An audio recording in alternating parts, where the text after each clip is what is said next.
আজি আপোনালোকৰ কাৰণে লৈছোঁ নতুন ৰিক্ৰুটমেণ্ট হয় মাজুলীবাসীৰ বাবে ভাল খবৰ তেখেতলোকৰ কাৰণে লৈছোঁ নতুন recruitment welcome to job Bhaskar আজি ৰিক্ৰুটমেণ্টটো হৈছে গাঁও প্ৰধান হয় এইকেইদিন গাঁও প্ৰধানৰ বহুত ডিষ্ট্ৰিক্ট ৱাইজ ৰিক্ৰুটমেণ্ট ওলাইছে আপোনালোকে দেখিছে মোৰ চেনেলত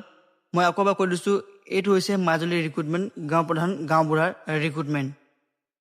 টোটেল পষ্ট আছে ইয়াতে 10টা অৰ্গেনাইজেশ্যন কৰিছে ডি চি মাজুলী কোৱালিফিকেশ্যন লাগিব মেট্ৰিক পাছ হয় যিসকলে মেট্ৰিক পাছ কৰিছে তেখেতলোকে এপ্লাই কৰিবৰ কাৰণে পাৰিব আৰু তেখেতলোক সাজু থাকক আৰু এপ্লাই হ'ব অফলাইনত কোনো ধৰণৰ অনলাইনৰ ব্যৱস্থা নাই সকলোখিনি অফলাইনত হ'ব ষ্টাৰ্ট ডেট হৈছে 16 জুলাইৰ পৰা আৰু লাষ্ট ডেট হৈছে 30 জুলাইলৈকে হয় আপোনালোকক সময় দিছে অলপ সময় আছে সেই সময়ত আপোনালোকে এপ্লাই কৰিব পাৰিব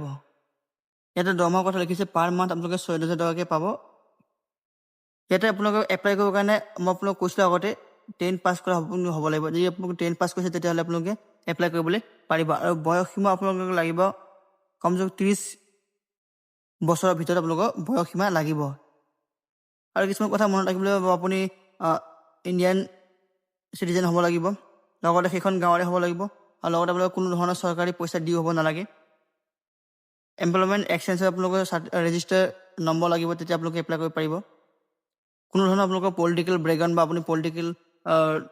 পাৰ্টিত আপোনালোকে জইন হ'ব নালাগে বা কোনো ধৰণৰ এনেধৰণৰ পাৰ্টি কাম কৰিব নালাগে তেতিয়াহে আপোনালোকে বা থাকিব নালাগে তেতিয়া আপোনালোকে এপ্লাই কৰিব পাৰিব নহ'লে আপোনালোকে এপ্লাই কৰিবলৈ নোৱাৰিব এতিয়া মেইন কথা হ'লে আপোনালোকে এপ্লাই কৰিব কেনেধৰণে এপ্লাই কৰিবৰ কাৰণে আপোনালোকে যাব লাগিব প্ৰথমতে ল'ব লাগিব ষ্টেণ্ডাৰ্ড ফৰ্ম তাৰপিছত যাব লাগিব the office of the district commissioner Majuli হয় এই এড্ৰেছত আপোনালোকে সেই ষ্টেণ্ডাৰ্ড ফৰ্মটো ভৰি আপোনালোকে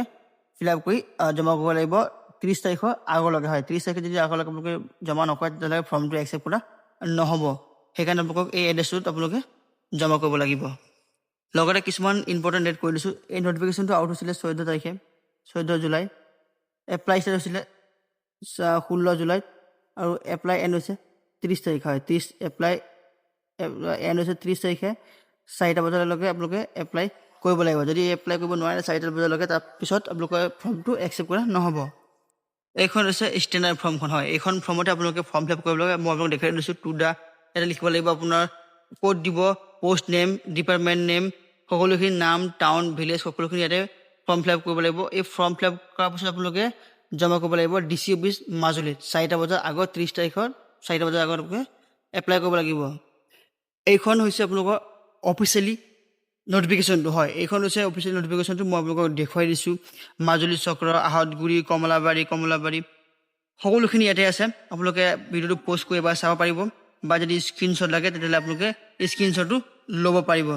আপোনালোকক ইয়াতে বিশেষ তথ্য কিমান দিছোঁ যিখিনি মই কৈছিলোঁ 30 বছৰ বয়স সকলোখিনি ইয়াতে দি দিছোঁ সকলোখিনি ইয়াতে দিয়া আছে আপোনালোকে এবাৰ পঢ়ি চাব পাৰে বা এবাৰ স্ক্ৰীনশ্বট মাৰি চাব পাৰিব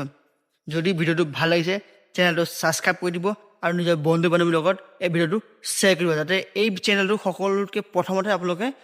জব ৰিলেশ্যন বা চৰকাৰী স্কিম সকলোখিনি এই ভিডিঅ'তে বা এই চেনেলটোত আপোনালোকে পাব